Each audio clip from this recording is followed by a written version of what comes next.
Bonjour à tous et bienvenue pour cette nouvelle pastille des commissaires de course. Aujourd'hui, on va poursuivre un petit peu nos previews, c'est-à-dire nos petites présentations de la saison 2024, des petites presses qui vous permettront de suivre au mieux la saison prochaine. Et après UAE Team Emirates, après la plupart des formations françaises, on va se focaliser aujourd'hui sur l'équipe espagnole Movistar. Pourquoi Movistar? Parce que tout simplement aujourd'hui elle a annoncé les différents programmes de ses leaders, donc ça nous permet d'y voir plus clair en ce qui concerne au moins les grands tours de 2024. Bref, on va faire procéder comme on en a l'habitude, se concentrer tout d'abord sur les transferts, le mercato de la structure espagnole. Ensuite, un petit point sur l'effectif. Et enfin, on évoquera les programmes des leaders, et notamment celui de Nero Quintana et d'Enric Mas. Comme je l'ai dit, dans un premier temps, on s'attaque au mercato. Pas mal de changements cette année durant l'intersaison, en tout cas concernant la Movistar, avec un petit paquet de départs. On va les citer, bien entendu. Yuri Holman, Gorka Izagirre, Matteo Jorgensen, Max Canter, Luis Mas, Oscar Rodriguez, Carlos Verona, Emmanuel Erviti, Abner González et José Joaquín Roras. Vous le voyez, pas mal de départs, des départs qui ont été largement compensés pour moi, parce que j'ai l'impression qu'on va monter en gamme au sein de la Movistar. Yon Barrenetxea, qui viendra certainement dans un rôle d'équipier, tout comme Carlos Canal, deux coureurs qui évoluaient cette année en division Pro Team. Ensuite, on a Rémi Cavagna. C'est un petit peu la surprise de ce mercato, le français qui, après avoir fait tout simplement toute sa carrière chez Quickstep, pardon, a décidé de changer d'air. On verra si c'est une bonne chose ou pas. Personnellement, je pense que c'est une bonne idée, d'autant plus que depuis quelques mois, voire quelques années, on a pu l'effet bénéfique de la puissance collective de la Quickstep. Donc je pense que c'est le bon moment pour aller changer d'air dans une équipe où il aura forcément plus de responsabilités. Il n'y a pas énormément de Flandriens chez Movistar. Il n'y a pas non plus énormément de coureurs capables de briller sur des World Tours par étape d'une semaine avec un chrono.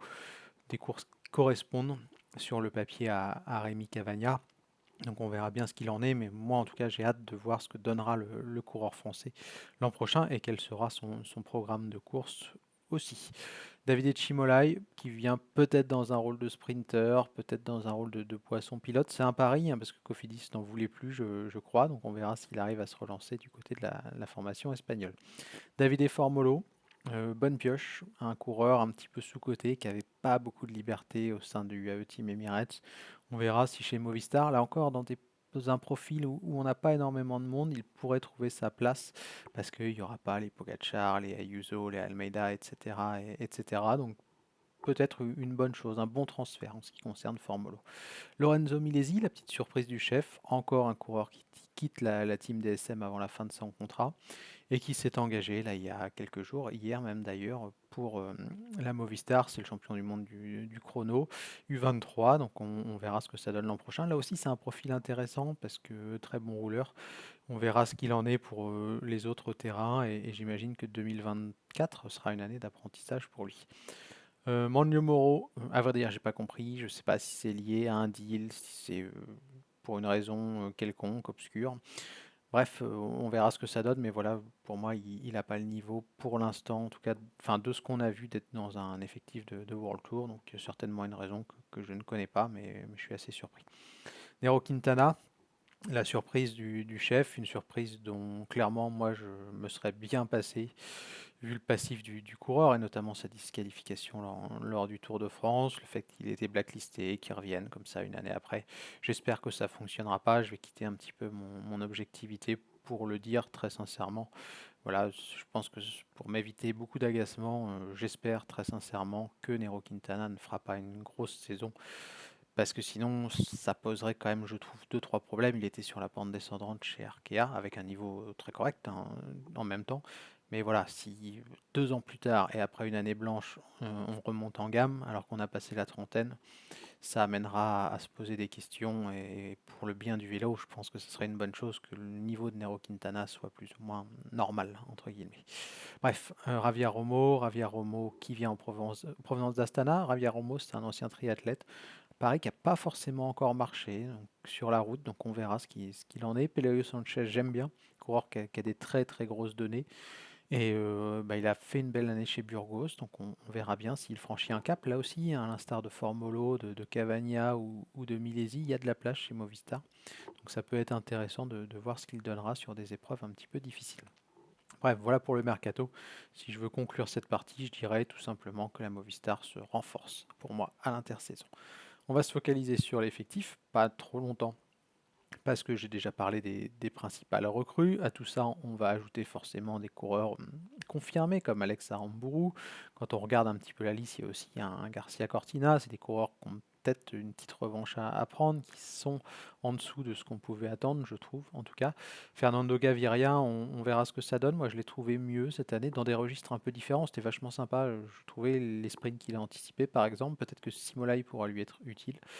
On verra ce qu'il en est. Enric Mas, eh bien, ça sera le grand leader normalement de l'équipe. Et puis parmi ceux qui restent aussi, on peut citer Gonzalo Serrano, pour lequel on attend un petit peu plus, hein. Parfois, il a des bonnes périodes, mais ça reste irrégulier. Ivan Sosa, qui est un petit espoir, un petit peu le stéréotype du Colombien qui fait des perfs, capable de faire de très gros numéros en montagne, mais qui va prendre 20 minutes sur une étape quelconque de plat, donc toujours assez problématique pour performer maintenant au plus haut niveau. Les objectifs, si vous le voulez bien, on n'a pas encore énormément d'infos, mais on a les deux principales concernant les programmes des deux grands leaders de l'équipe la saison prochaine. Enric Mas tout d'abord. Enric Mas, programme traditionnel, j'ai envie de dire.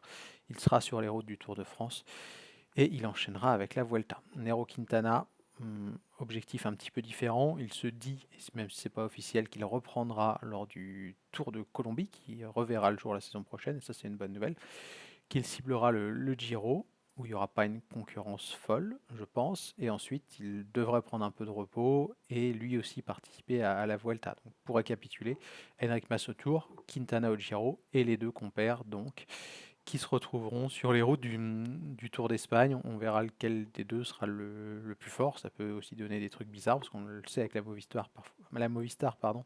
Parfois les tactiques sont assez curieuses. Dommage qu'on n'ait pas Valverde en plus, d'ailleurs, ça aurait pu être très très drôle. Bref, voilà pour cette petite pastille.